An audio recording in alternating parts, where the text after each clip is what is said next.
Hey, yo, Billy, give me that groove right here. Ah.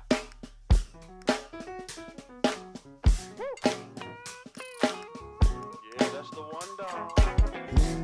Because I felt like it. I hear you, side. Come on, Trey.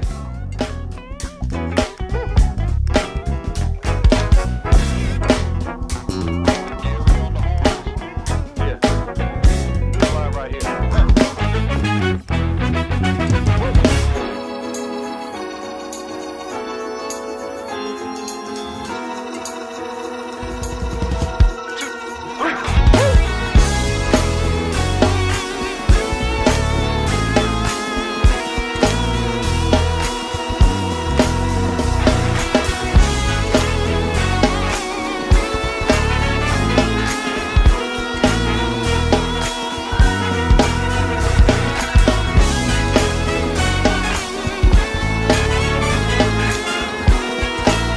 Here we go. Come on.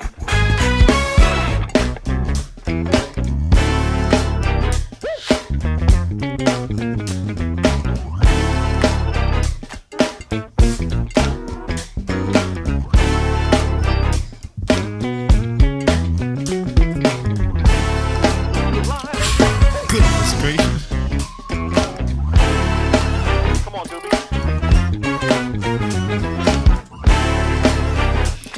Y'all know y'all feeling that. Goodness gracious. That's a Darian problem. He keeps giving me that good stuff. That good music. Love it. Hey, ladies and gentlemen, welcome back to Between Sundays. I am hiding somebody behind me. And out of all the weeks, you will probably not really hear my voice too much on this episode because I'm going to decrease while someone increaseth. Who has a more prophetic voice than I. Jay and Darian have brought one of the greatest in the room on tonight. So you are in for a wonderful treat.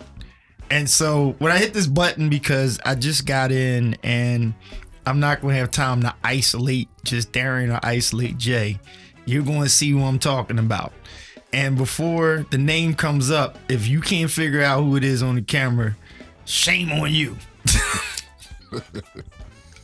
Tonight, we are back in the room and we're picking up on topics that we've discussed. Darren's going to introduce you to the line we're talking about tonight. So feel free to throw your comments in. I will mark them, flag them if you have any questions. I will bring it to the two hosts' attention. So now I'm going to turn it over to Darian Brister and the Right Reverend Jay Mars. All right, family. Welcome back. Welcome Between y'all. Sundays. Between Sundays. Tonight, we're at episode 66. Again, we're a platform where we offer perspectives of the modern church, ministry, operation, and the many nuances therein from the lens of worship arts and multimedia professionals. Listen, if you're coming in, please don't be shy. Let us know you're here. If you're from another, let's say, state or area that's not the PA, New Jersey, Delaware, tri-state area, let us know where you're watching from.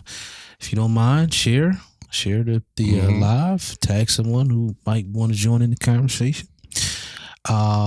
We are in our new series, Church Membership and Blurred Lines. Oh, Lord. Don't sing Blurred Lines, King. But listen, before we get into it, let me introduce a special guest. I won't be long about the intro. Our brother Andre Cartwright has been so gracious to join us. Brother Dre, thank you, sir. Oh, yeah. Appreciate you coming Thanks for into the having me. Thanks Convos for having Lounge. If we can start, can you just kind of tell us how your journey into ministry? It's probably as straightforward as possible. Church kid, grew up in church, whole nine, been around all the positions, doing the youth stuff, doing the music stuff. I think there was a season where my father started pastoring and I was at another church and I watched his ministry from afar, and grew a different respect for it, having grown up with my father as a minister. So I ended up coming back and joining his church, just as a musician. So my purpose was just assist. Like, I help you get where you need to go, do what you need to do. Yeah. But being fourth, fifth generation preacher, I had no like, it wasn't super glorified for me. I knew the real deal, so I was like, exact words are you can have it, y'all can have it. I'm good. I'll help you out any other way. Yeah. Sometimes I joke and say he tricked me into ministry because he would have me do little things like, just give words of encouragement. On youth day, just be our worship leader. I was like, nah, that's too much like being a preacher. Nah, that's too much like, I'm good. Yeah. And I think one day I just had one of those epiphanies where you look around and you realize, like, God shows you, like, here's the void that you're supposed to fill. Exactly. And I think as of that moment, it was like, okay, well, whatever that I've been trying to avoid, I don't know what all it includes, but I'm willing to do it. Yeah. So that from doing youth ministry stuff to going into being ordained, being served as his assistant pastor for about 17 years. Now I'm associate minister at Voice of Praise Worldwide Ministries, Pastor Alice Martin. So yeah, it's been a journey. Got you. One of the things I heard in there is something we talked about on the show a while back. The topic of, I had brought up the outlook of kind of how you see things today in the landscape of, let's say, the children's or the youth ministry, the youth department. And one of the things I brought up that I heard you mention in your story is proximity. And the way I brought it up is, I said, I feel like, for the most part, the way we approach children's church, a lot of times it takes children away from the proximity of, the various tasks, the various positions and titles and skilled or the skill positions, skill roles of not only the church, the ministry, but also of the worship service. And then we kind of just, I guess the making up for it is, the one Sunday, the youth Sunday, where it's like now we push them to do the things that we took them away from the proximity on those other Sundays. Very true. Do you have any thoughts about that, Dre?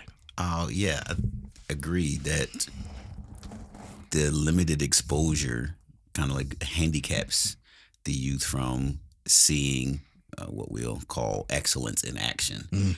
That if there's to be any kind of learning curve, it usually happens watching. Yeah. That you don't get all. My grandmother would say, some things are taught, other things are caught. So I like in the that. moment, you Yes, can sir. you can give someone a curriculum, you can walk them through it hands on. But there are some things that when they watch you, they watch the nuances, they watch the variance from one person to the next, doing the same thing different ways. Absolutely. That when we remove them from those settings, they don't learn or they don't catch those things. Yeah. I think it does handicap them, it does give them a kind of a disadvantage for those highlight Sundays when we then put them on the spot. And, I didn't say that to, try and in any way kind of either demonize or be overly critical about, children's church.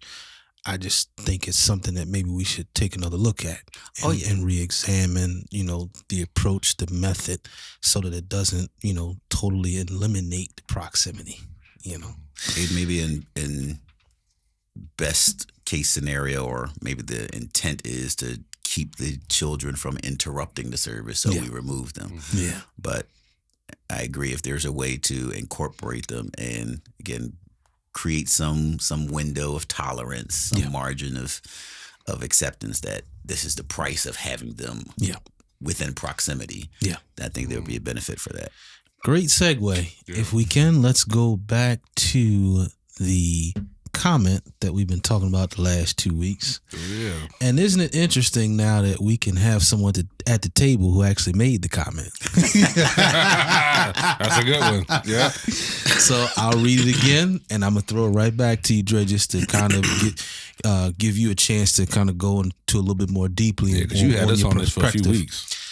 Livestream now creates a comparison with every other church that's streaming, and that magnifies the need for perfection. There's one scroll between the local church and, for example, Potter's House that lessens the threshold of tolerance for imperfection. Go at it, man. Yes, sir. It's well said, too. I don't think historically the typical worship service has been a canvas for I don't think it's always been a canvas for perfection. There's always something that's being disciplined, learned, fixed along the way. And I think for the sake of the show, I think privacy, or at least not having full exposure, helped that. Got you. And I think the original conversation was about having musicians or the impact whether it's better professional musicians have versus training or grooming someone in-house. Yeah. Grooming usually comes with that, or training someone in-house usually comes with those Sundays of imperfection. A musician, or back in the day, the choir would sing, or the devotional leaders would sing the same song for a month because it took the musician a month to learn it in real time. So by the end of the month, now I got it. Yeah. Where now, if you're singing the same song over and over, that's like not accepted, even though that's the way, or that comes with the culture of grooming, that you give time. And I think with the emergence of live streaming and exposing our worship services to the masses, with that comes like that comparison, where you're scrolling looking for who has the best sound, who has the best video, who gives the best experience. And unfortunately, the more there is in that pot of comparison, there becomes a greater, lesser, better, worse. Absolutely. And the more imperfection there is included, the lower you become on people's preference to land on. So, Absolutely. Go ahead. No. Go ahead. Right. So, do you feel that possibly the saturation of live stream has maybe cheapened the experience? I don't know if I would say cheapened. Definitely, but to Watered that, down, it's definitely diluted, because much of it has become either marketed, because every service now, most live services, there's something you can clip, there's something you can grab and use in a reel, some kind of video for something else. So most things have become commercialized, Right. and commercialization does dilute an authentic in the moment experience that's not always picture perfect for live stream. Absolutely. Yeah. So I know you were in the comment section at least one of the episodes since then. And so one of the buzzwords that he used as we were talking about this comment, Jay used the word scrutiny. And so I immediately asked, well, Jay, scrutiny from who? Who is scrutinizing? And so then last week when we talked a little bit more about it, my approach to finding out where the scrutiny was and whether, it had any validity is, I'm like, okay, prior to COVID, very few of our ministries were live streaming. Right. And many of the few that were live streaming, they weren't very, let's say, dialed in to the type of quality in regards to critiquing or not.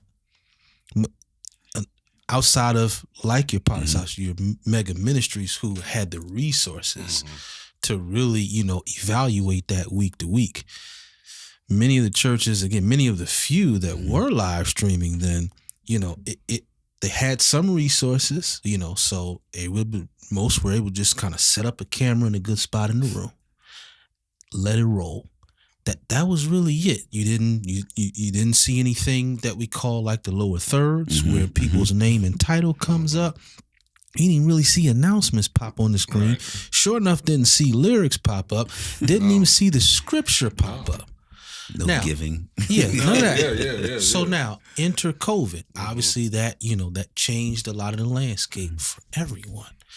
But I reason why I went back to that is, we're getting scrutiny about something, and most of the scrutiny you were referring to was internal. Right.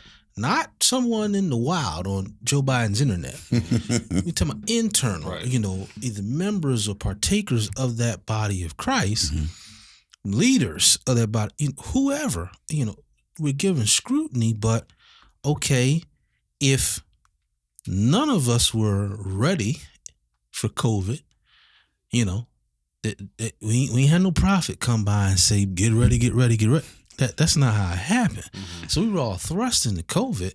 So now we're trying to scrutinize something that, most of us could not prepare for. Right. So I'm like, okay, well, no, that's not a valid place to give scrutiny. So I'm like, okay, well, we weren't prepared for, okay, well, maybe it was, past performance. No, it couldn't have been past performance. Again, we were not streaming.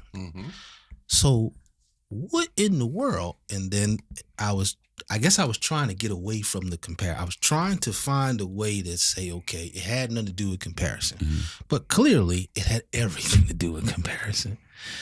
Clearly, which I find it very interesting considering that we had no way to compare before.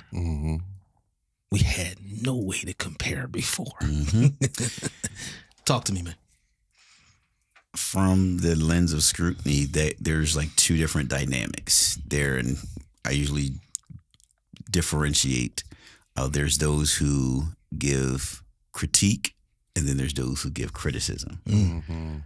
Critique is usually coming from a place of mastery, of scholarship. Yes. I know what I'm talking about. There's some kind of credentials that give validation to that lens, or at least let's say adequate research. Exactly. Continue. Exactly. I'm sorry. And then there's criticism that I've just been exposed, and much of it is opinion and comparison. Of course. So I think the scrutiny is heavily on the side of criticism, but not as much on critique. I would agree. And that makes you Definitely. consider the source who's scrutinizing. So now the comparison, now the fruit of it, the byproduct, is what Jay talked about, the mindset. Yeah. And then the mindset now bursts the threshold dropping for imperfection. Yeah. Lowering the tolerance. Exactly. I just again, I think that's interesting. And just to kind of, let's say, do a small recap and get any thoughts, because we want to get to the topic of the new series, but just do recap. One of the things that I mentioned as we close one of the episodes, re-examining the purpose of the live stream. If comparison becomes so important, that what that tells me is that the focus of the live stream is not really the people who are already connected to you. Your sheep, your congregation, because your sheep and your congregation, they at least should not be on, if they can't be in person, they should not be on social media scrolling for the best experience. Right. They Should not.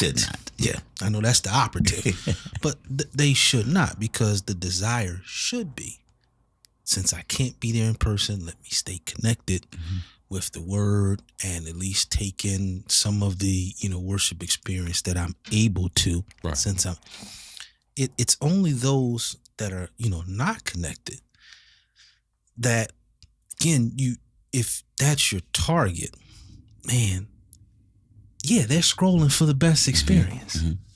So you fighting an uphill battle. If all of the churches are live, particularly when we talk about social media, Right, particularly when we talk about your Facebook, your YouTube, every church is streaming to those two sites. So you're fighting an uphill battle to try and outdo that. You're not going to win that battle. Right. And to a point Pels has been making the last 2 episodes, you're going to try and buy your way to losing that battle. That's all you're really going to try to do. You're going to try to buy your way and still lose that battle. That's an age-old habit, whether it was having the fancy sign in the front of your church to attract people, or whether it was getting the top musician or the best musicians, or now it's getting whatever equipment necessary, because that's where the results of your investment will show. Yeah. Sometimes it was the results were the foot traffic. If my church looks good, then that'll be appealing. Yeah. Then it was if my church sounds good. So I got to make sure I get good sound equipment, good speakers, or good choir, good musicians. Yeah. Now that landscape is live stream video. So Absolutely. the practice hasn't changed, but where it's pointed to, or where the investment is, definitely has. I don't know that many see it as maybe it was a Pell's point that I think many people see it as an uphill battle. Yeah. They kind of see it as an even landscape that everybody has the same access to, the same result, but that's not really the case.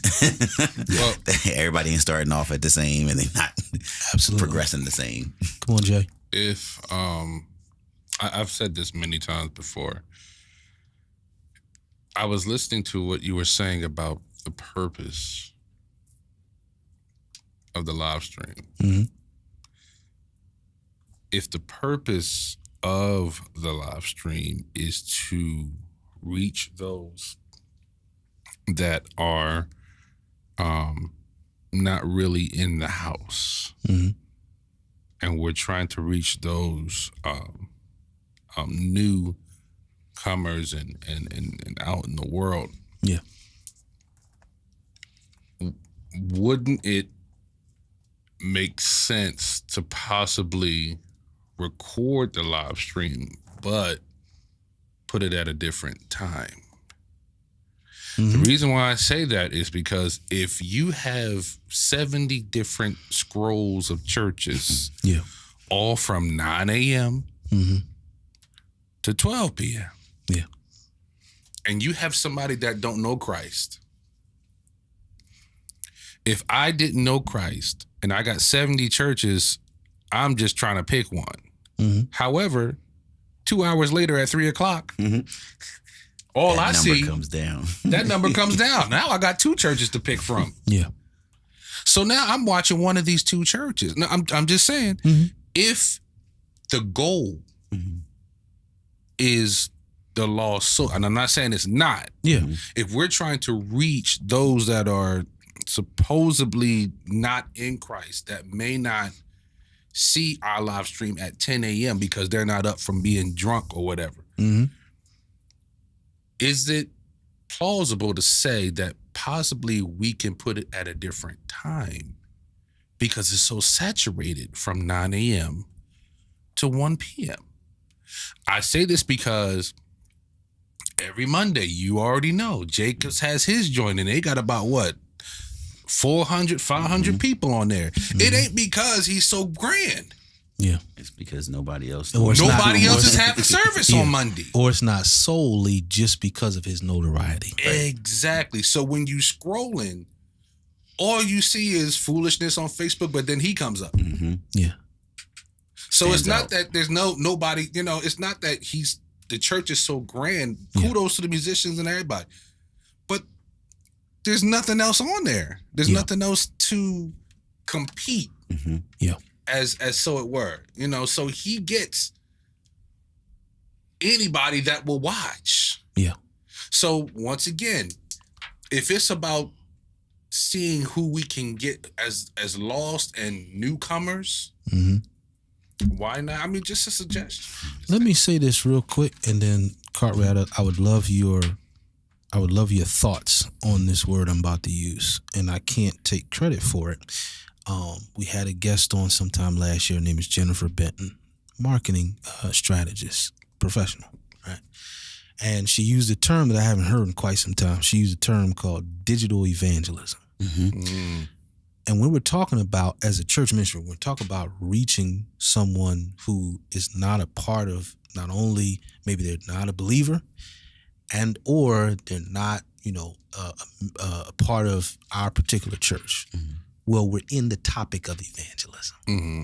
When we're talking about reaching that person, Right. we're in the topic of evangelism. Yeah.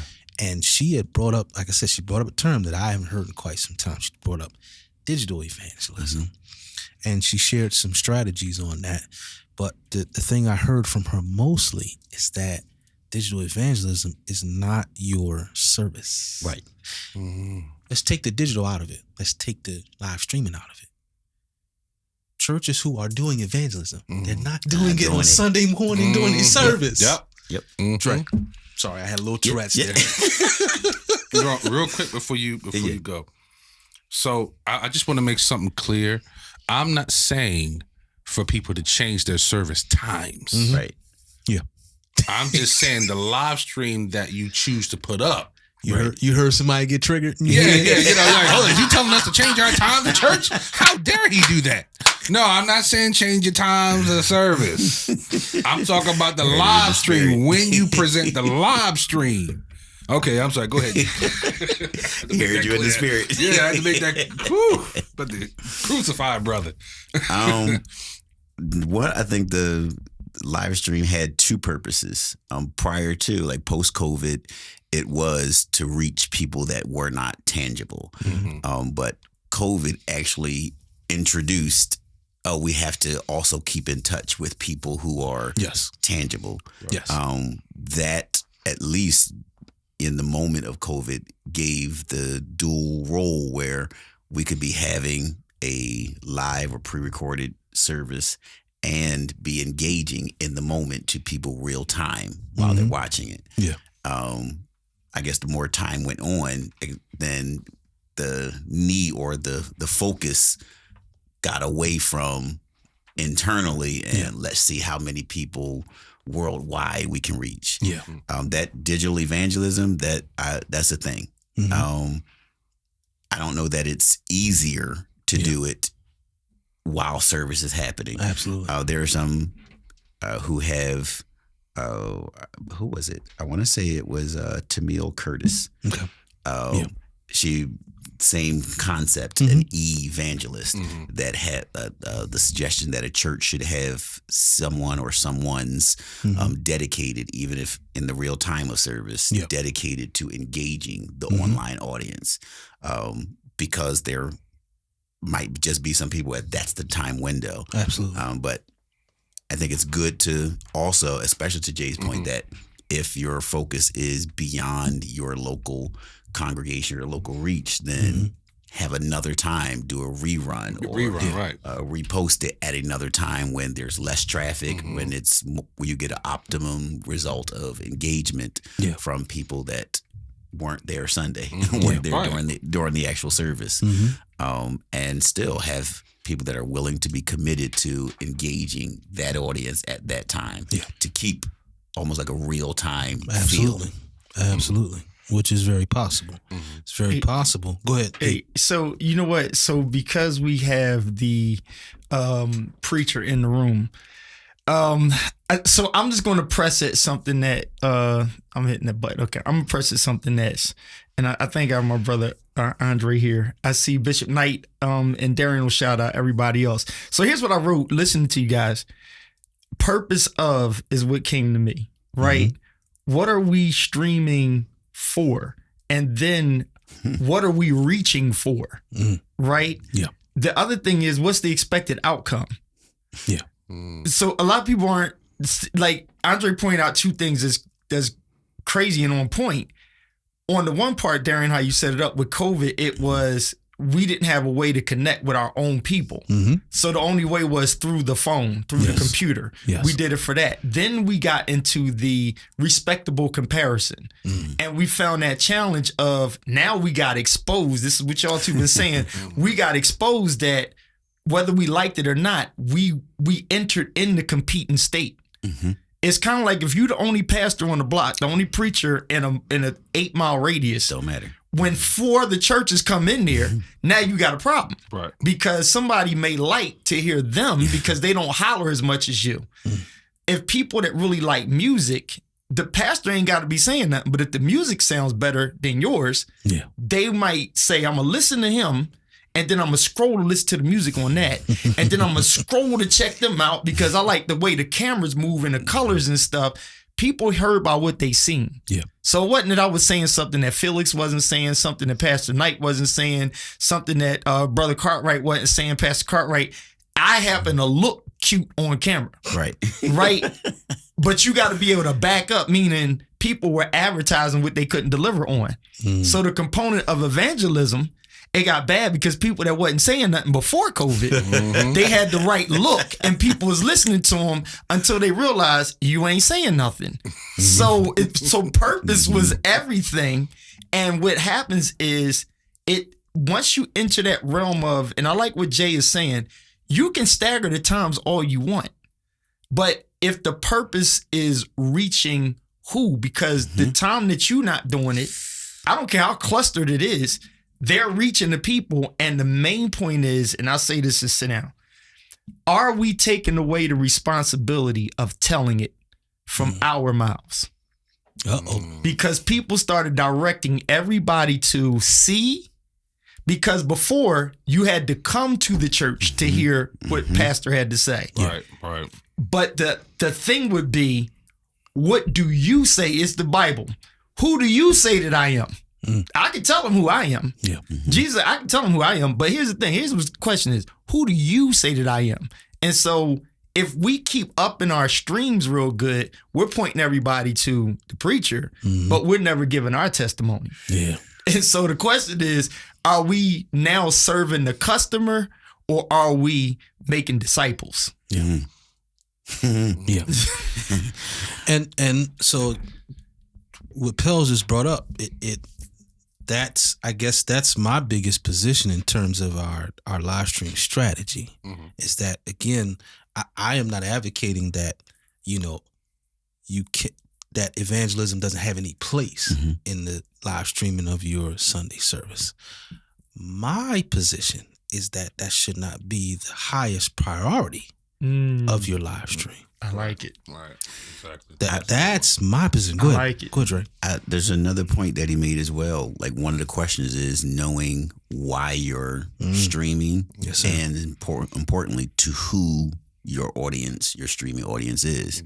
Why you're streaming. If your intent is to strengthen the membership community, to offer it to people that may be working on Sundays, then that's one particular audience, and the efforts would show that priority. If the purpose for your stream is to reach the masses, then I would imagine, hopefully, you have your church's mission matches the mission of your live stream. Talks. Because That's a deep one right there. Yeah, that's good. That's good, Reverend. That's good, Reverend.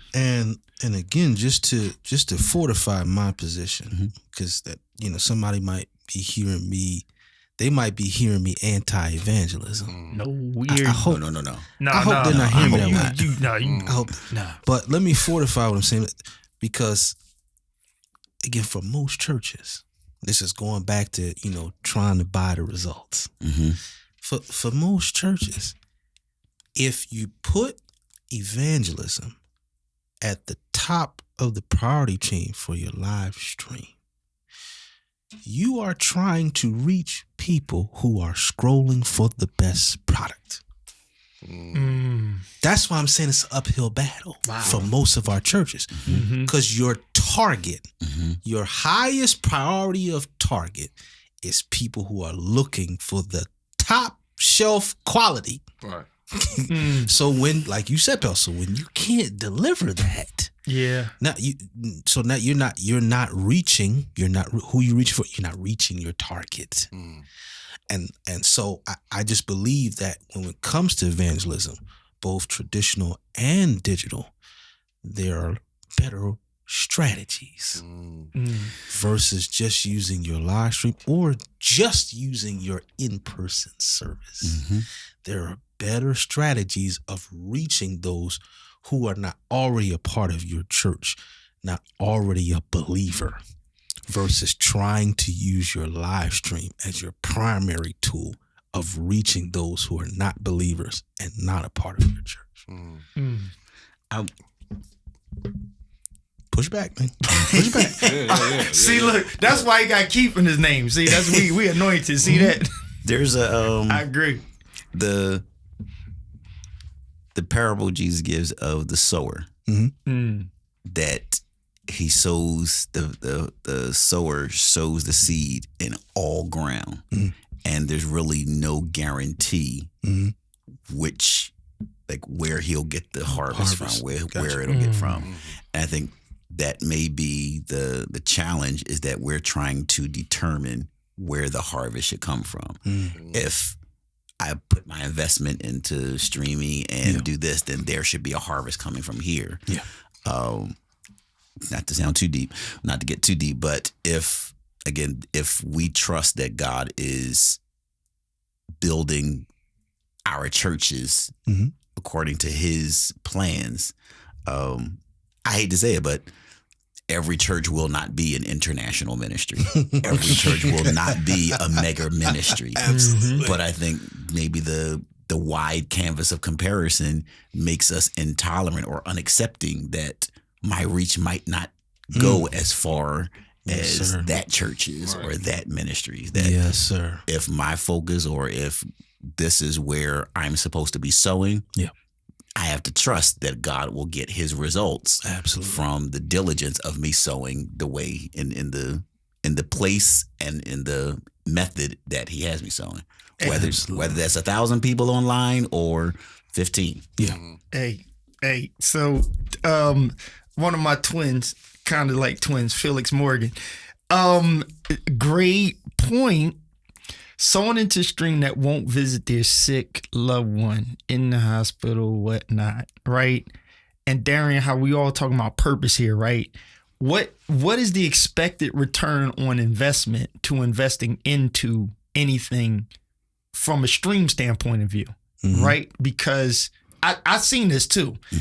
There are churches that are successful in getting the attention of and the finances of someone on the other side of the phone, right? Okay. That church has no intent in most cases unless they are reachable. So I've basically got to know Bishop Brian Keith Knight through COVID. Like, I already knew about him. We know people that know each other, but I would look at his stream at times, right? But I never felt like they were trying to sell, check us out on the stream. So not that I see anything bad on the stream, but if somebody sang off in the mic, that didn't turn me off from listening to what the preacher had to say. Right? The song didn't sound bad to me because maybe somebody played a wrong note. I wasn't looking at it like that. I was just like, yo, if I'm in the area, I'm gonna stop past. Period. That was most of the churches, my brothers and sisters in Christ. It's like, I already know you. But then there are those churches like Brother Andre was saying that you can get caught up in the going, and you like, dang, the band sound dope because they had the money to get the tight mix and everything. But it alerts you to saying, I was actually only watching them because I was waiting to hear the praise break. Right. Right, because it was like, yo, I want to hear what that guitar player going to do, but I wasn't going to him for ministry, and I wasn't sending no. But all right, I'm gonna say this and shut up. Oh, boy. I was sending those to other musicians, not for the sermon. And then this is what's crazy.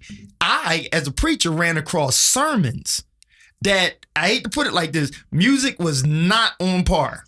Singing, not on par. But what the preacher said, I sent it to people that are in the word.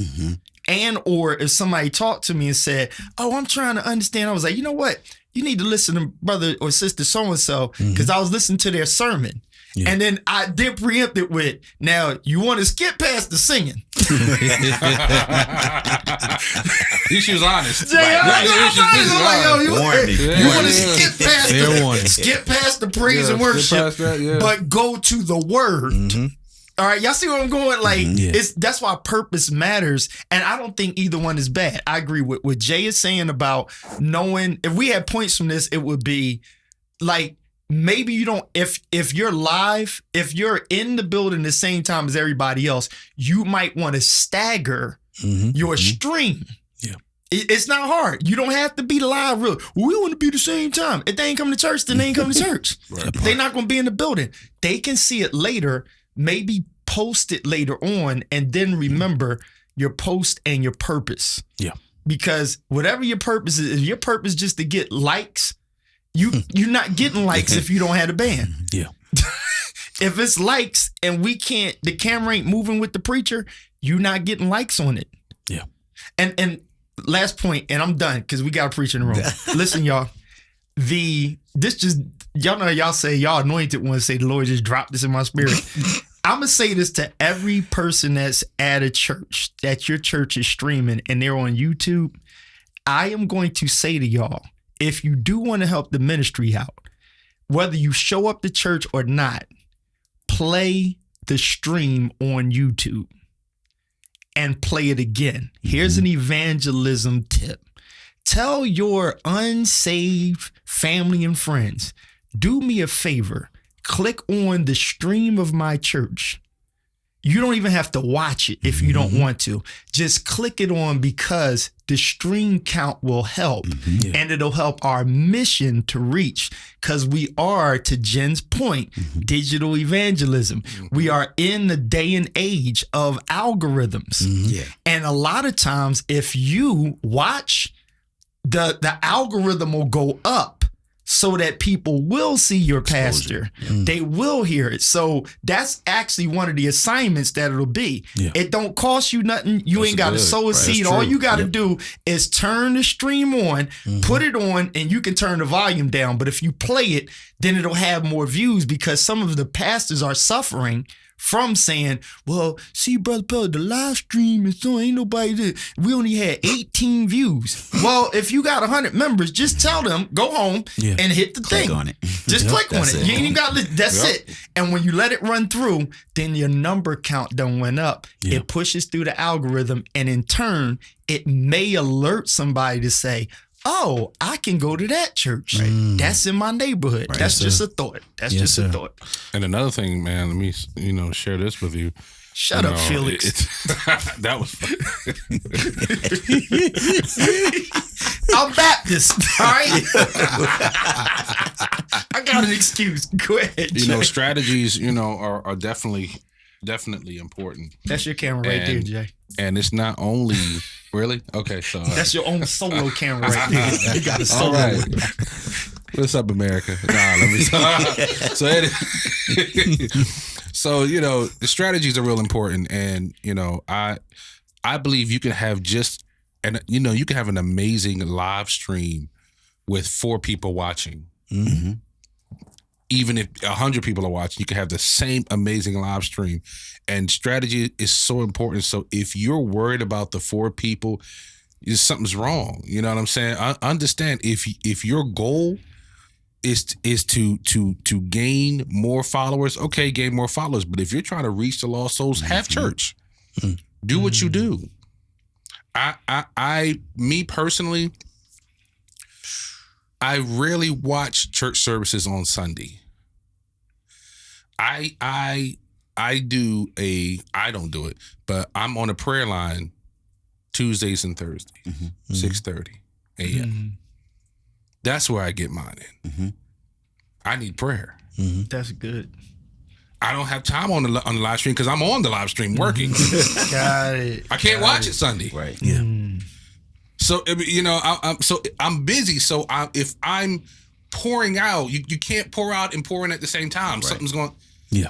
So I need to be poured into. Absolutely. So I may not get that Sunday, but I may get that Monday. I'll definitely get it Tuesday morning because I'm in prayer. Yeah. I'll get it Thursday morning because I'm in prayer. And it's a prayer call, so they don't know who's on. All you hear is ding, ding, ding, ding, ding, ding, ding, ding, ding. So you don't know who's on there because the purpose is not who's on there. Right. Yeah. Right. The purpose is simply who's on here. You changing your voice, Rev. Come on, Doc. Look. Hey, flat, please. The purpose is who's on here. Let's pray. Yeah. Yeah. And so, we invite other people, other brothers that may not know, and other brothers that may, hey, come and join the prayer line. Come and join the prayer line. And guess what? A lot of those brothers do. And you'll find a lot of those numbers are growing simply because that motive is simply just to do what we already been doing. Yeah. And so that's why I said there's a lot of different strategies. Pell's name one, but also you can have just as good church with 4 people watching as you can with 100. Yeah. So I just want to make sure that we don't get, numbers are cool. Right. I just want to make sure that we don't get caught up in it has to be 1,000 people online or we're doing it wrong. Yeah. Right. That's the part right there, man. I That's want the part right there. Please. Yeah. That's why I said that if we trust the sovereignty of God, that his input on all that we do will get his results. It may not be that Sunday during that worship time. Right. Someone may come across your live stream 2, 5, 10 years later and it only had 10 views and suddenly the person it was supposed to reach reached that person that day. Yeah. Yeah. But if we're thinking that the only window of time we have to work in is during that worship 2-hour service, period, right? And we in some way either manipulate or dilute it. Yeah. If we don't have enough, then we don't really trust that God can use. Absolutely. Even if it's only a little boy's lunch, that 5,000 won't get fed. Yeah. So it's Very like true. sowing where your expectation doesn't have expiration. Right? I'm not going to you- show that, Reverend. Don't know. 'Cause you- We're not going to do that today, Reverend. See, that's what happened. No, You I'm talking about preaching Chief the Knight. room. I felt Pastor that when Knight. you said it. We're not going to do that, Pastor Knight. We're not going to do that. Cartwright, I felt it when you said it. Because you're right. Like, that's the way I used to do stuff. And that's how we were taught. That's how we did music. People were like, oh, this going to be a Grammy next year. I'm like, I'm not doing it for the next year's. Right. I'm doing it because once you put it out there, it's there. Yeah. It has life. Yeah. And it's not going to die until it dies. And I don't know when it's going to die. And if it just lives as long as, think of the people that passed away that we're listening to sermons from pastors that were here before us. And they're touching us in the now. So it's more so, it's, you're doing it and you're sowing and you don't have an expectation based on an expiration. And so you put it out there because it's ministry. Yeah. And that's all that really matters. So when you put it out there, and that right there, Darian, is what takes the stress off of understanding what we've been trying to do. And I know people like Darian J, myself, even Brother Cartwright in his room. I try to be honest with people. Mark Cuban says something that stuck with me. I'm never going to forget. He said, to be clear is to be kind, and to be kind is to be clear. And so I'm like, let me be clear. You don't have the broadcast to level with a Brandon Jacobs. right? I mean, dude got 1 million views on some of these things, and people that don't know is because you can hear the music. Yeah. That helps musicians. Yeah. But for others, but then, as Pastor Knight is saying, we cannot think that musicians only like music because we don't know their solo place. Yeah. That part. Yeah. That part. And yeah, you're right. G.E. Patterson was a good one. Yeah. Purpose, Patterson, right? Still listening to it. purpose matters. Let me shout out some watchers, Yeah. and then we're gonna get to the gravy. Get it there. All right. As mentioned before, Bishop Brian Keith Knight, Irene Major, Pastor Pete Morgan, Josh Cole, Michelle Harris, Sure. Just Chrissy, Josh Gilmore, Terrell Carter. Who else we have? Marquis Shaw Cotman, Mark Gray, Rakeem Harris, Ronald Glover, 1 Corinthians Nicole, Ebony Greer Green. Thank you all for tuning in. Church membership and blurred lines. Ah, Lord. Ooh. Church membership and blurred lines. Oh, I man. need to redo my setup from the end of last week. Let me start here. No one on this panel, in this studio, at this table, in this Convos Lounge, is against church membership. Mhm.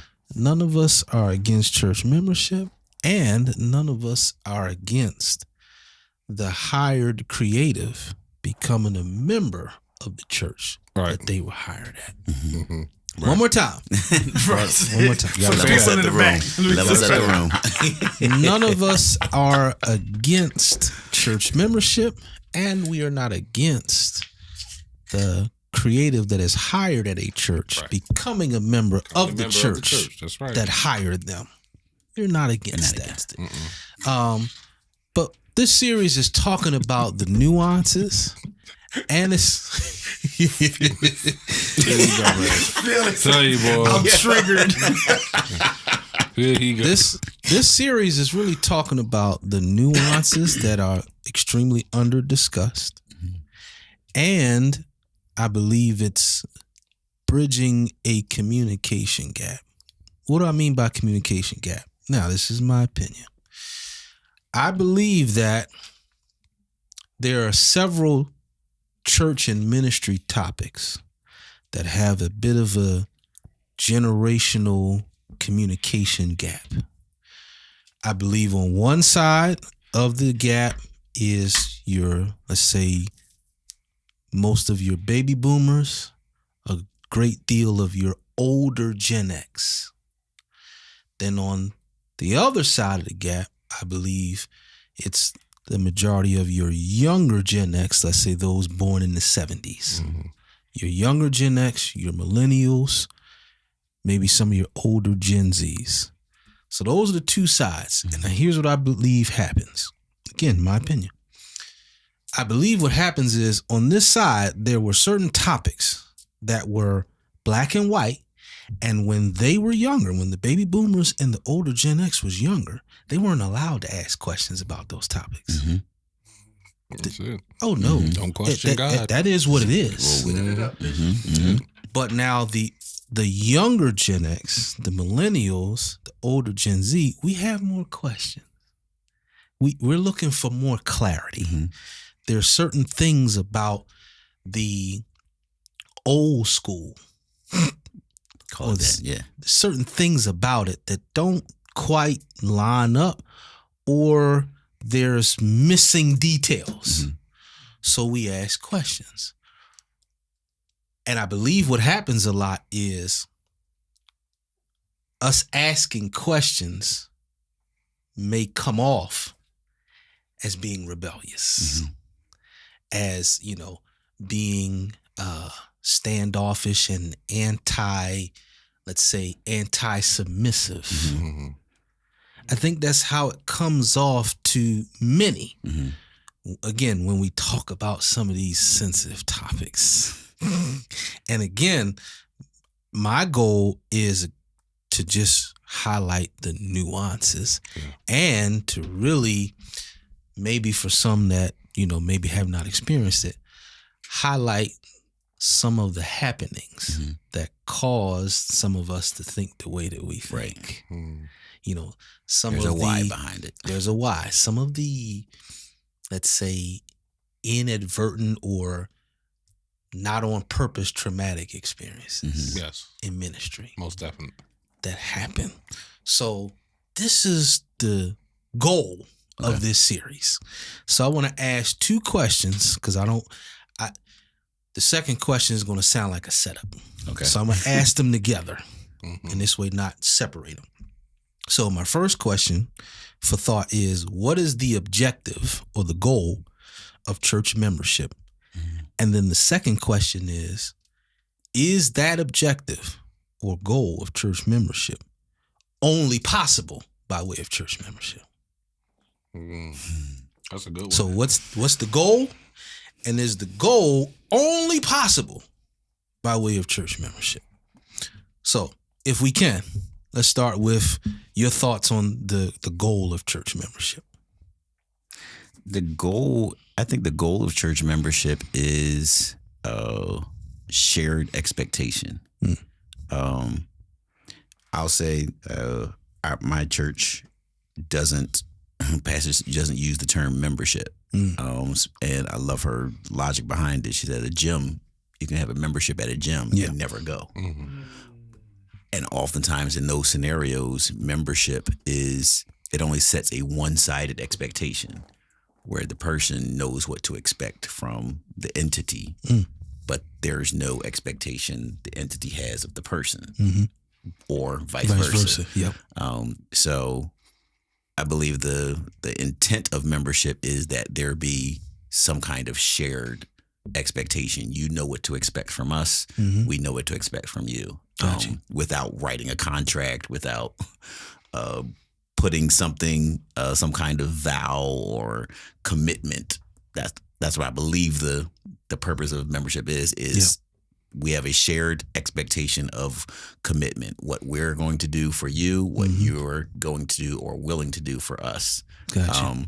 And some church denominations, Pels probably can relate. The Baptist, is because when decisions are made, you want people who have openly committed themselves, able to have voice and decision. So when there's a business meeting, visitors and whosoever aren't invited to the business meeting. Only the members are, because if decisions are made with event planning, you can't plan but so much without knowing what you're going to expect or who's going to show up. So we have registration, that's what it's called now, but maybe to some point, that's what some churches use membership for. So if we're planning, as we're building, vision casting, we know who's on board or what to plan and prepare for. Got you. Jay, before I come to you, let me bring back up this portion that I talked about before we started the series. Interesting that you brought up denomination. So a few weeks back, we were wrapping up a previous series, and I said, I talked about this series, and here's how I kind of, let's say, set it up. I said, I grew up Baptist, so one thing I can remember hearing, usually at the time of what's called the right hand of fellowship. Sometimes right after the appeal or the invitation to discipleship, called, but most times it was after receiving the right hand of fellowship. I would hear it, and I still hear this every now and then in certain churches. But as a Baptist, I remember hearing this. We receive you as a member of our church with all rights. Privileges. That's right. All rights and privileges. Yeah. And never really got an explanation of what that meant. Jay! Well, the first right and privileges is to shake the pastor's hand. All right. And You ain't getting that right hand of fellowship unless you join it. So, Goodness. my eyes, the second benefit of joining the good old church is I get to put my name on the pew. I pay $50. I want my name, right? The little plaque that you put on the pew, the little gold plaque, dedicated by. Yeah. That joint that's sitting in the church for 1,000 years. I want my name on there. You can't get that if you're not a member. You ain't paid some tithes up there. So I want that. That's what I'm looking for. No, I'm serious.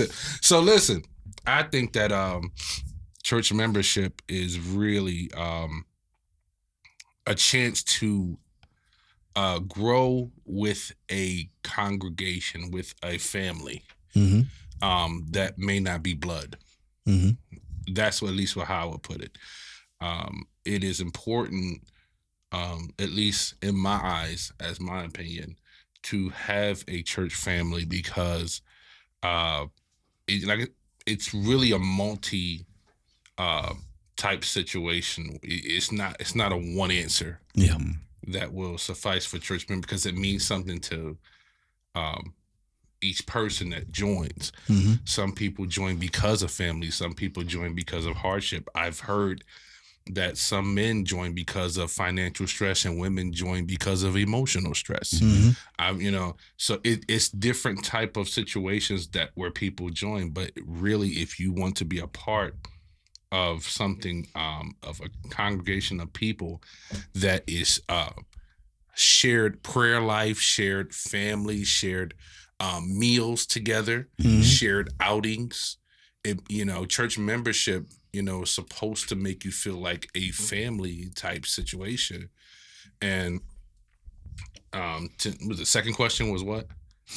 Is there any way to go? Is the goal or is the answer to this question, the answers we given, are they only possible by way of church membership? For the second question, I don't believe that some of them are possible without church membership because it would seem that I don't want to say the trust. I don't think that's not a good word, but hear my heart on this. It would seem that it's more trustworthy. They would be more trustworthy if you were a member, and because being kicked out because of the business meeting. Because let's be honest, you're getting the business meeting is for the members. Yeah, but you can still pay tithes. You can still give tithes to a church even though you're not a member. Correct? So I think that is an interesting question. I don't disagree with you. I don't. I just think that introduces some interesting nuances, but please continue your thought. Yeah, so I'm just getting into so when you say, is it possible that some things may not be there for the non-member as it is for the member? I don't think it would it's supposed to matter. I'm gonna say that.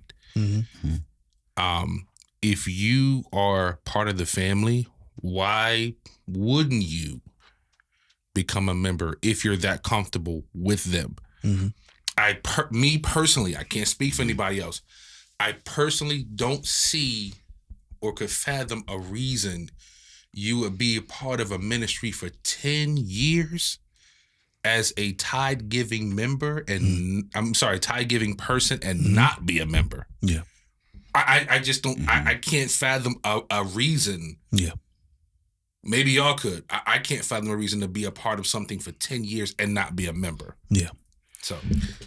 You got thoughts, Curry? I think, heavily it lays on one's definition of membership. Good, sir. To some, membership is just being part of a culture.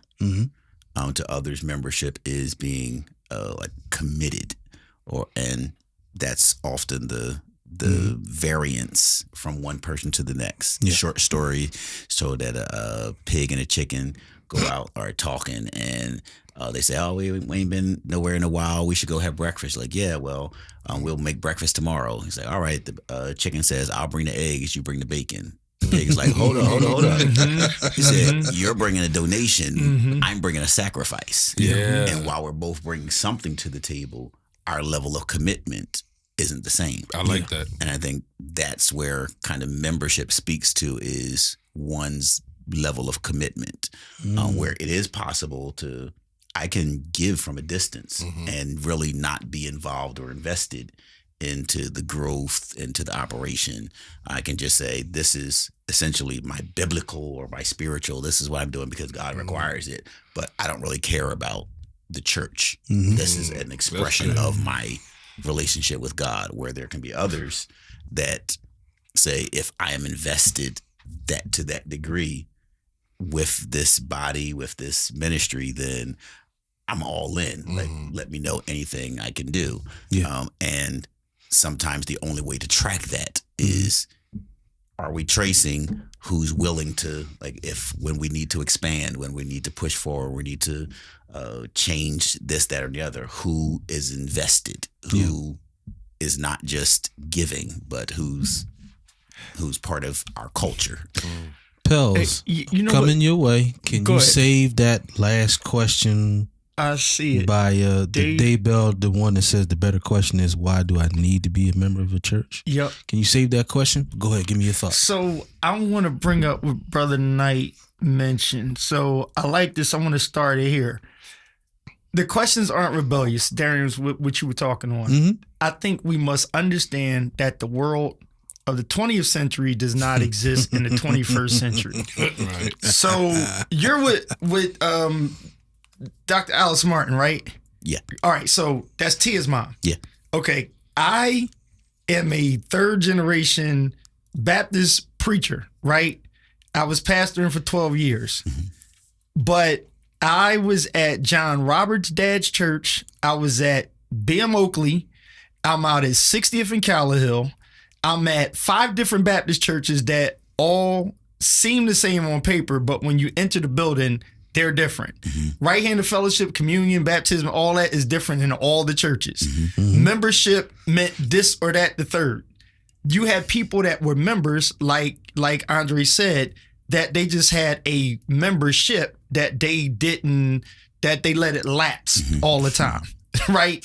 And then they had the finances to re-up, or the wherewithal to re-up to be in on, we going to do the kitchen over. And then the person that was dedicated, that wasn't a member, is looking like, oh, so you just re-up so you got something to say. Right. The reason I'm saying this is because through all of that, I had my church family and members of the same church, but I'm not close to them as much as I am to people of other denominations that grew up in other churches that were on the west side.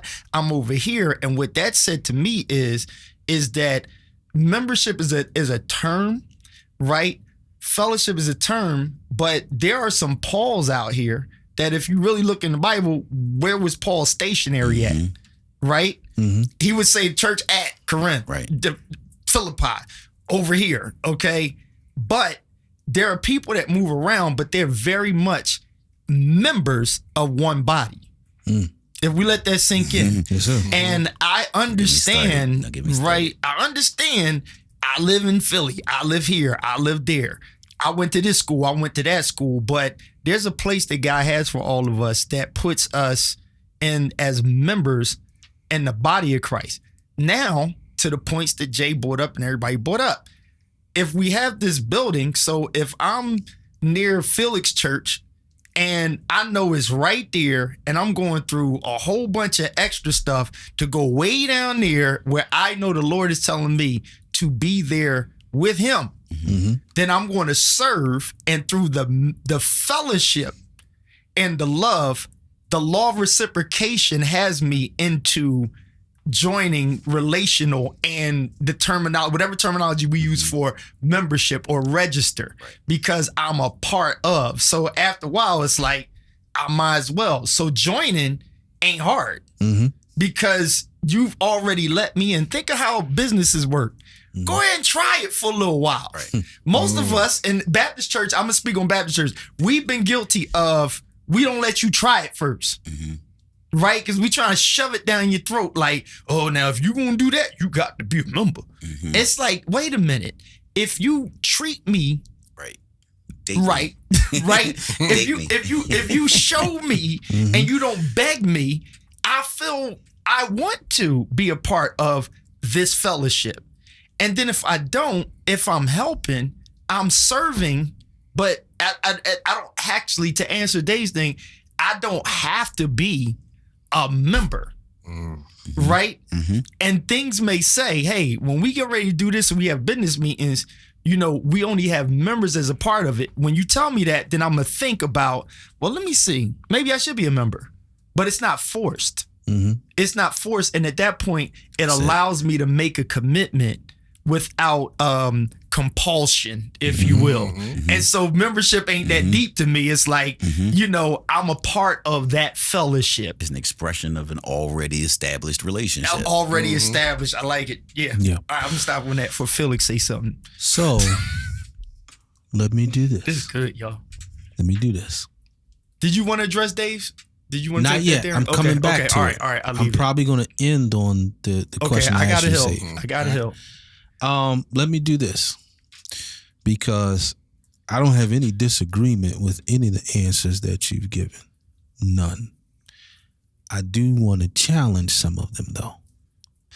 Why? Because I believe ultimately when we get to the core in terms of why, let's say for instance, a hired creative has hesitancy on joining the church that they were hired at. I believe that hesitancy lies in some of the answers that was given, but where it lies in the misapplication of it. Not the answer itself, Right. but how it was misapplied.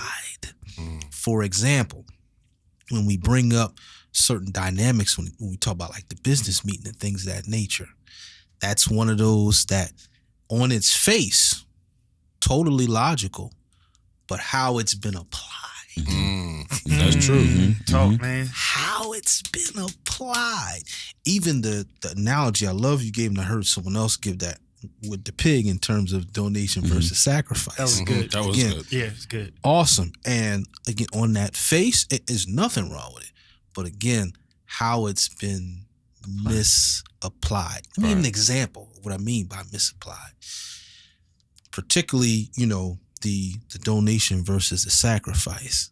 I believe the most common way the stuff like that's been misapplied, it's now even those who are members, we start measuring our sacrifice against someone else. My Lord. We start measuring what we feel like our commitment is against someone else's.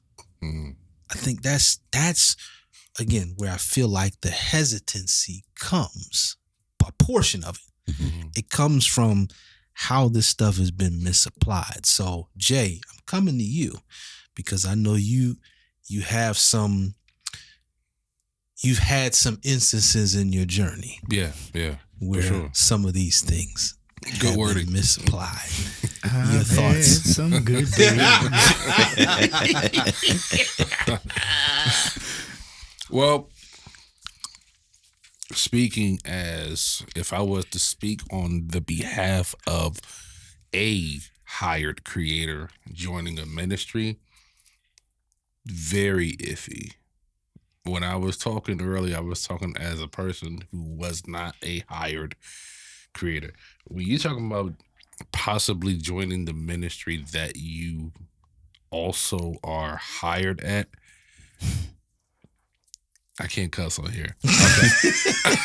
Y'all had no beep. I'll have no beeps up in this joint. I might not catch you quick enough. I don't have Plus, there's some bishops on here. I ain't trying right, yeah. you know, but to be totally honest, me personally, I wouldn't. I have, and each time that I have been at a ministry where I've also worked at and was getting compensated from, the attitude of the business changed the atmosphere and the I believe that when I became a member, it seemed like my rating went down. Wow. And now my usefulness went up. But not your pay. Right. So, right, but I mean, Opposite directions. even beyond the pay, it started to be like, okay, well, now that you're here, we don't have to do as much for you anymore. You're not special anymore. You're not special anymore. You're part of us. And so everything, you get all the benefits of membership. And one of the benefits of membership is we still expect you to give. But now we're not going to give you as many resources to be able to give like you really should give because you're part of us. So now, everything that is supposed to be a benefit of it, it makes you kind of feel manipulated. And now you feel like almost cheapened. What did I get myself into? If you join a ministry and say, what did I get myself into? Yeah. That's a problem. And I can only speak for me. Yeah. Just giving your perspective. And I've learned that it's best for me to join a ministry that God has called me to join simply because I want to join, because he's called me to it. Not because I play there. If I happen to play there, that's fine. It has to be his voice that I'm hearing, though, for that happen. But more likely, if I'm going to join, it's more likely going to be somewhere where I can honestly receive. It's hard for me to pour out so much while trying to have somebody pour into me while I'm pouring out. Yeah. Because most of us that have been musicians, and I say this, if I am a member, even though I'm hired, I should be able to get off the organ and come to the altar. Right. I'm going to leave that right there.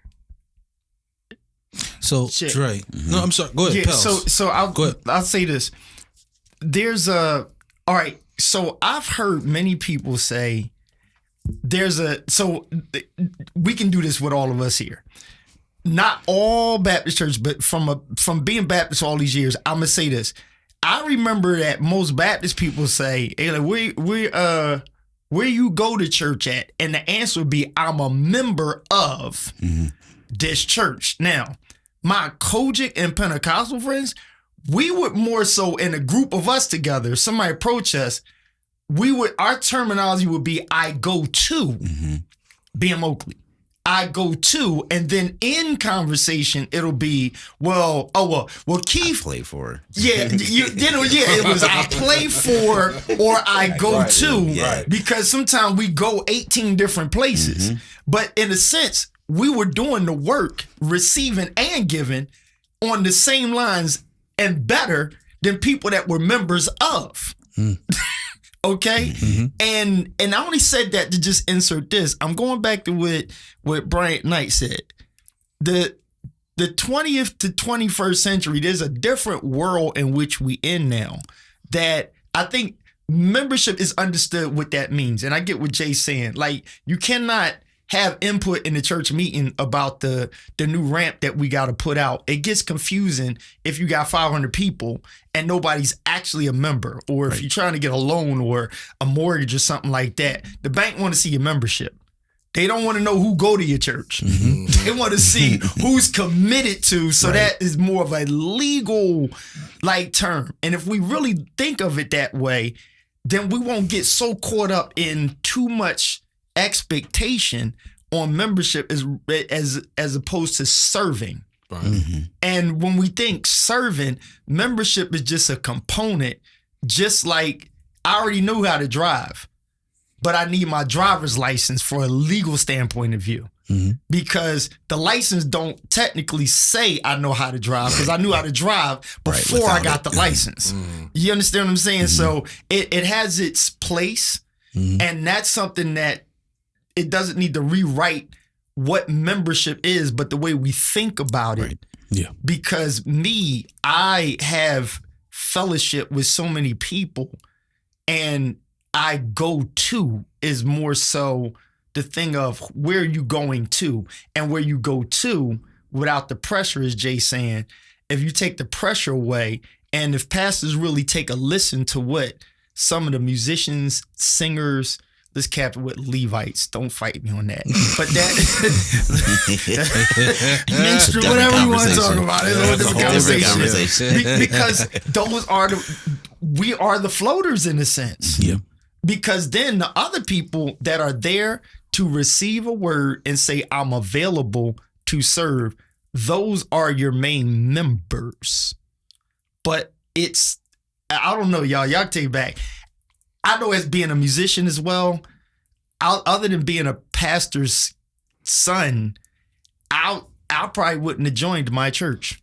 Now, if Somebody if can I fight me can on that. now, I wouldn't have. Carlos, I'm gonna say it again. Uh-huh. If I didn't have to be there as the son, I wouldn't have joined.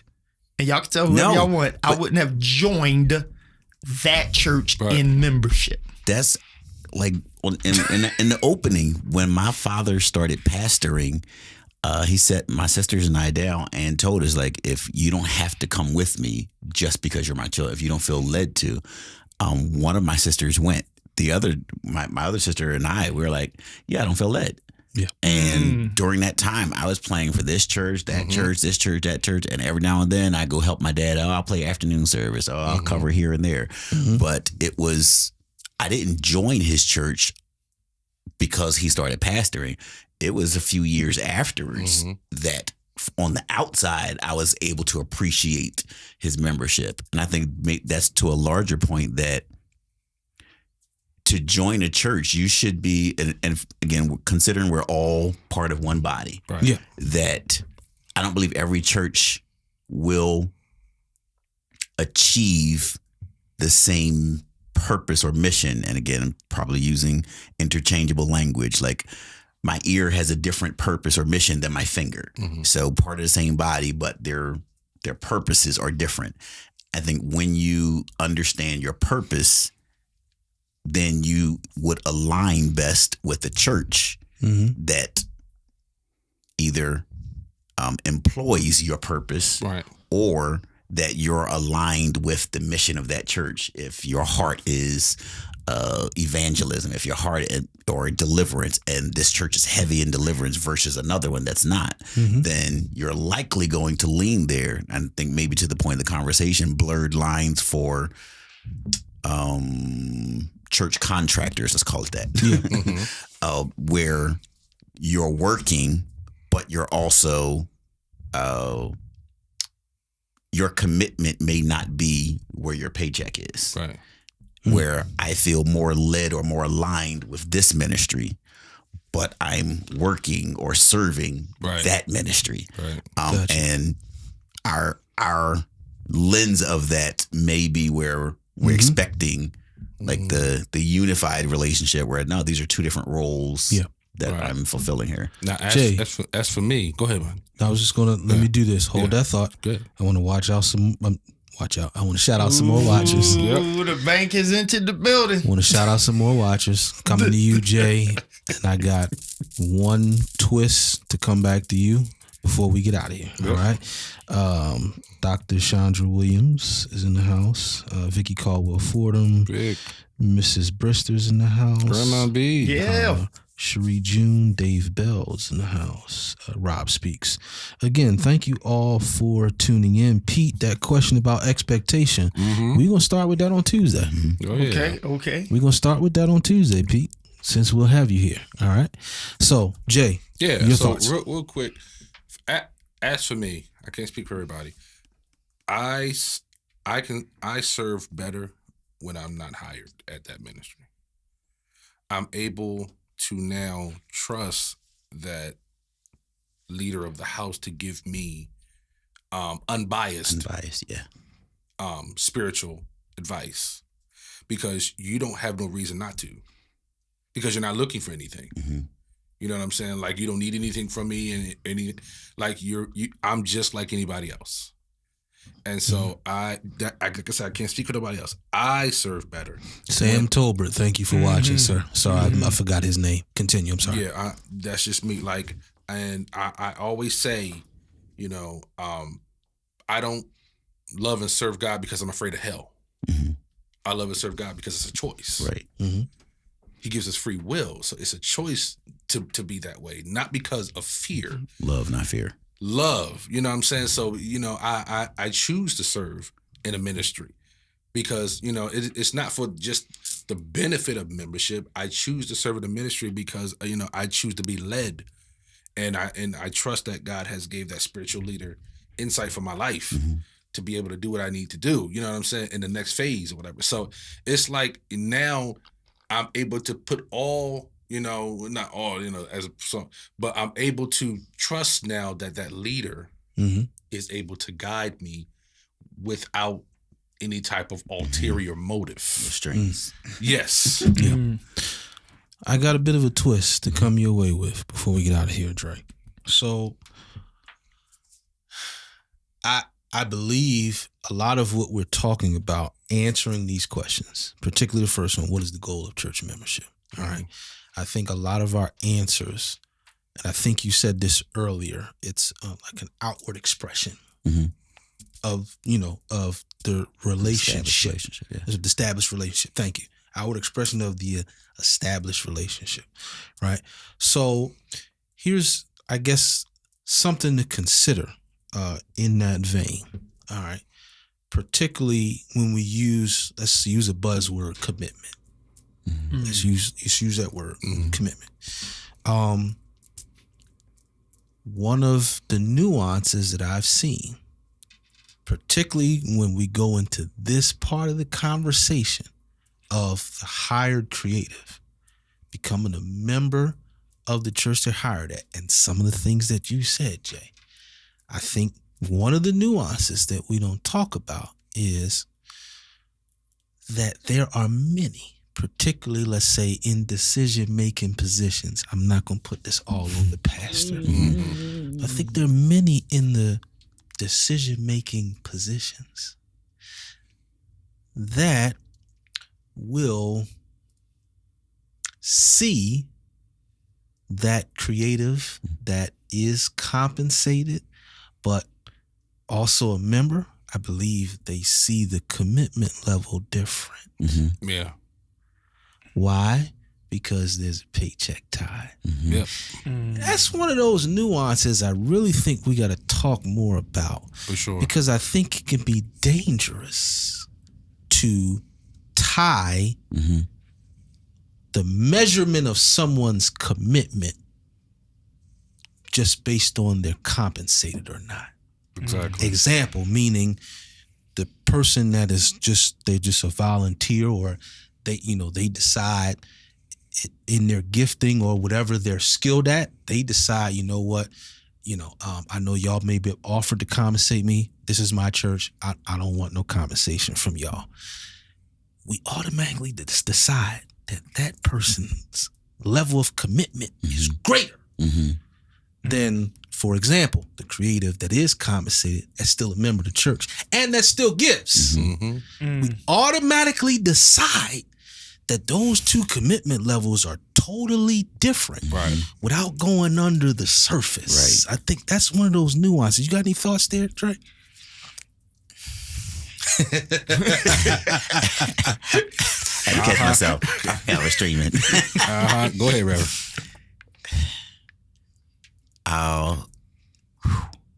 Let's start with, if we honor across the table, across the board, the same way. Yeah.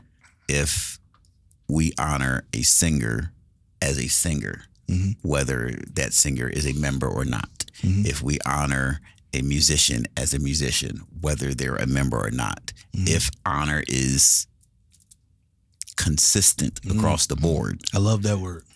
My favorite word. then the change of membership status shouldn't or wouldn't matter. Whether it's someone who comes from a contractor that's either coming into the ministry or someone who is part of the ministry that leaves to go somewhere else. Yeah. There shouldn't be a change if that honor is consistent. And that may be the root of that inconsistency is we honor it differently based on if you're in relationship with us, or there's maybe to your point, there's an unspoken or a conversation that needs to be had, or an unsaid conversation where we have to both lay out our expectations. Yeah.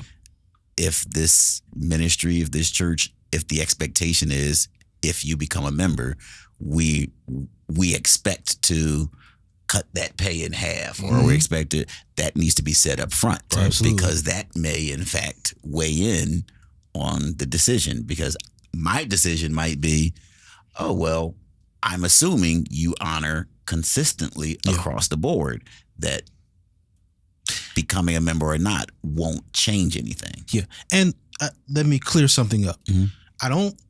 When I talk about that differentiation and commitment, I don't necessarily want that to be totally parallel to relationship. What do I mean by that?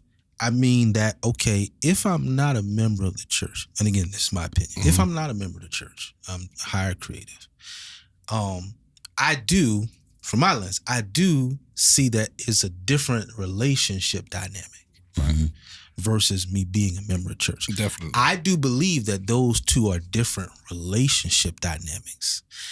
I think it's dangerous to then parallel that into commitment dynamics. And I use myself as an example. I said it a few weeks ago. The church that I'm currently an employee at, I'm not a member of. But my commitment goes well past my paycheck. Well, and so I am not looking for the membership green light, whether it's on my side or the church side. I'm not using that to, determine how far my commitment's going to go. Because some people will misinterpret good work ethic for commitment. Absolutely. That's good. Yeah. One of my former mentors told me your employer should always be underpaying you. Always. You should always be worth more than what they're giving you. Absolutely. And to your point, maybe the perception of I'm doing more than what you're paying me to do is like your commitment is, he's, instead of it being seen as this is just how I am. Yeah. This is what I bring to the table. Yeah. It's this is what he sees himself as part of. Yeah. Or this is his investment. Yeah. We gotta get out of here. Yeah, for sure. I gotta answer the question that I asked, which in turn I think will answer or give an answer to the question that Dave Bell asked earlier. But Jay, did you have any other thoughts before I? No, I'm good. Okay, so again, thanks for all who tuned in, who commented. I saw TJ Wilkins came in the building, overseer person came in the building as well. Thank you all for tuning in. What's the goal? What's the objective of church membership? All right. My answer would be that our faith relationship with God,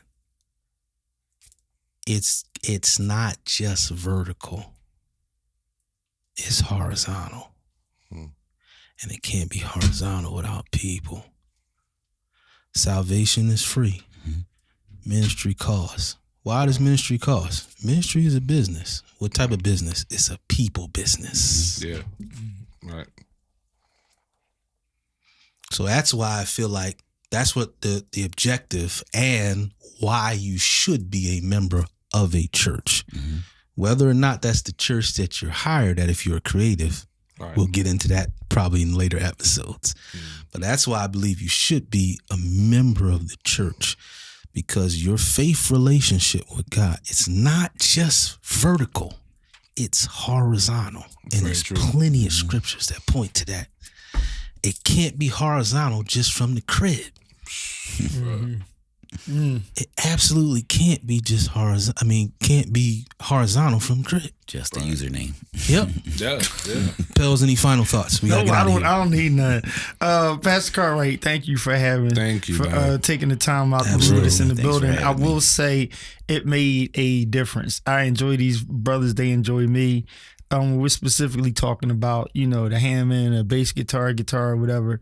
That works. But I just want to personally shout out to all of those that have been called to that gospel plow in the form of standing behind the sacred desk.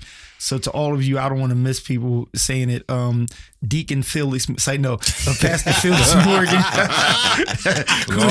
who had something to say about the Android on the table. Of course,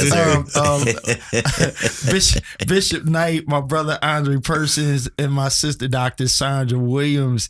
It's good to see you. I'm looking forward to that dialogue.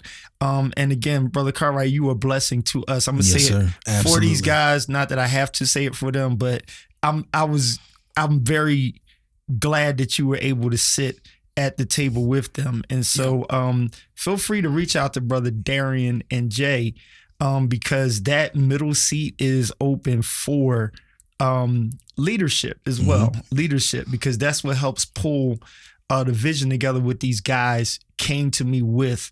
And the reason why we decided to go forth and do this, because I believe these brothers and many others have a heart. They don't just minister on the keys, but they are thinkers.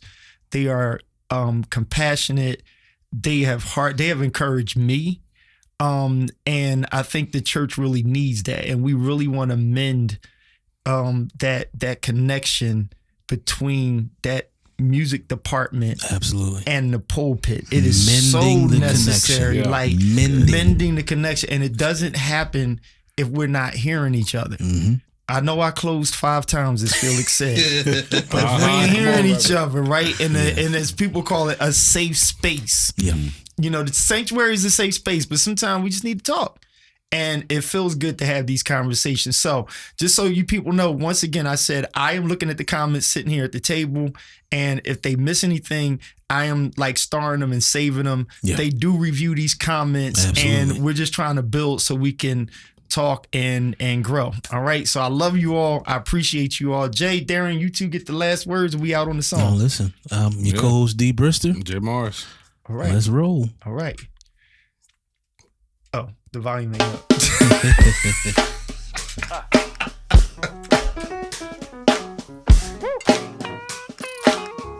Yeah, that's the one, dog.